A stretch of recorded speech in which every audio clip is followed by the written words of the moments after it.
Good morning বন্ধুরা, welcome to my channel Banashree cooking hub. সকালে ঘুম থেকে উঠতে দেরি হয়ে গেলে বাচ্চাদের কি টিফিন দেবো আমরা যেন ভেবেই পাই না। তাই আজকে সেরকমই একটি চটজলদি রেসিপি নিয়ে চলে এসেছি আপনাদের সাথে। নরম তুলতুলে পরোটা রেসিপি, এবং খেতে ভীষণ ভালো হয় এবং নিউট্রিশিয়াসও, বাচ্চাদের জন্য ভীষণই উপকারী। চলুন দেখে নিই কীভাবে এই নরম তুলতুলে পরোটাটা আমি তাড়াতাড়ির মধ্যে বানিয়ে ফেলেছি। প্রথমেই দুটো গাজর এবং একটা আলু আমি ভালোভাবে পরিষ্কার করে ধুয়ে নিয়েছি এবং পরিষ্কার করে ধুয়ে রেডি করে নিয়েছি। এই গাজর আর আলুটাকে আমি কুকারের মধ্যে দিয়ে সেদ্ধ করে নেব। বাড়িতে যদি গাজর না থাকে আপনি শুধু আলু দিয়েও এই পরোটাটা বানিয়ে নিতে পারেন, সেটাতেও ভীষণ নরম হবে।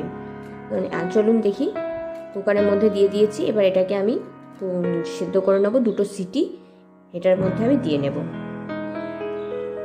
এবার একটা বোল নিয়ে নিয়েছি, তার মধ্যে সেদ্ধ করা আলু এবং গাজরগুলো আমি তুলে নেব।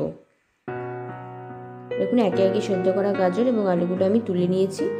এরপর এটাকে একটা ম্যাশারের সাহায্যে খুব সুন্দরভাবে ম্যাশ করে নিতে হবে, যেন এর মধ্যে একটুও না গোটা থাকে। দেখুন এই ম্যাশারটার সাহায্যে আমি সুন্দরভাবে ম্যাশ করে নিয়েছি। এরপর এর মধ্যে কিছু কিছু ইনগ্রিডিয়েন্টস আমি অ্যাড করে দেবো। যেমন নিয়ে নিয়েছি 1 চামচের মতন লবণ আর 1 চামচের মতো চিনি, আর এর সাথে দিয়ে দেব খুব সামান্য হলুদ গুঁড়ো আর খুব সামান্য লঙ্কার গুঁড়ো।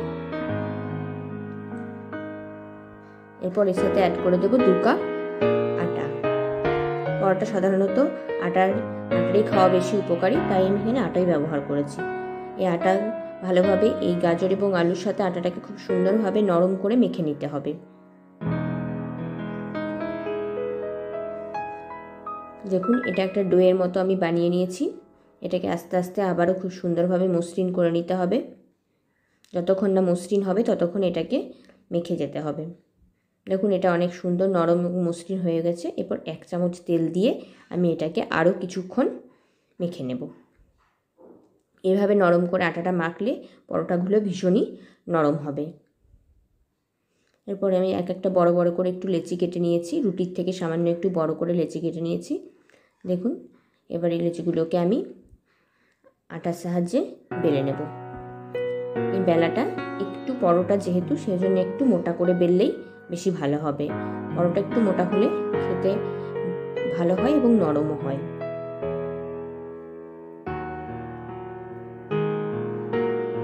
দেখুন এভাবে আমি বেলে নিয়েছি। একইভাবে আরেকটা বেলাও আপনাদের সাথে আমি দেখিয়ে দিচ্ছি। খুব তাড়াতাড়ির মধ্যে এই পরোটাটা রেডি করে নেওয়া যায়। এবার গ্যাসের মধ্যে প্যানে গরম করতে দিয়ে দিয়েছি। এটাকে একদম হাই হিট করে নেবেন প্রথমে, তারপরে পরোটাটা দিয়ে দেবেন। তাওয়াটা বেশ গরম করে পরোটাটা আমি প্রথমে একবার উল্টে পাল্টে সেঁকে নিয়েছি। দুদিকটায় প্রথমে তেল ছাড়া আগে উল্টে পাল্টে একটু সেঁকে নেবেন, তারপরে উপর থেকে তেল বা ঘি যে কোনো কিছু দিয়ে সেটাকে সেঁকে নিতে হবে। আমি এখানে 1 চামচ তেল দিয়েছি প্রথমে এক সাইডে, তারপর আরেক সাইড উল্টে দিয়ে আর 1 চামচ ঘি এখানে আমি ব্যবহার করেছি।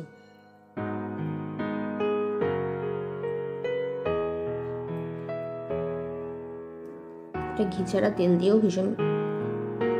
বানানো যেতে পারে।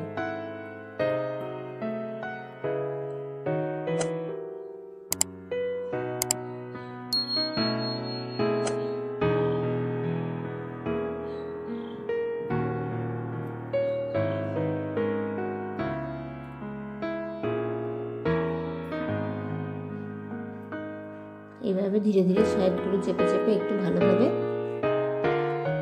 সেঁকে নেবেন। গ্যাসের ফ্লেমটা মিডিয়ামে রাখার চেষ্টা করবেন।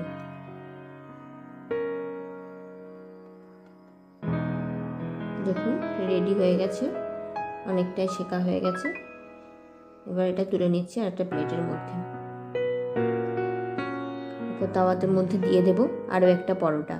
সেটাকেও সেই একইভাবে প্রথমে আমি তাওয়াতে একটু সেঁকে নেব, তারপরে এর মধ্যে আমি তেল ব্যবহার করব। দেখুন এবার আবার এর মধ্যে সামান্য একটু ঘি দিয়ে নিয়েছি।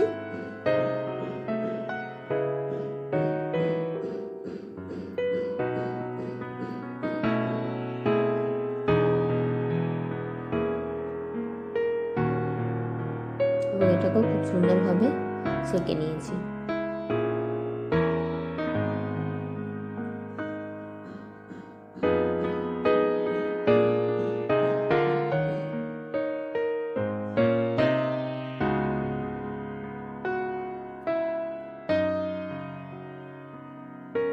দেখুন এটাও অলমোস্ট রেডি হয়ে গেছে। এটাকেও আমি আবার একটা প্লেটের মধ্যে তুলে নেব। এই পরোটাগুলো দই দিয়ে খেতে ভীষণ ভালো লাগে। দেখুন কতটা নরম এবং কতটা সফট হয়েছে।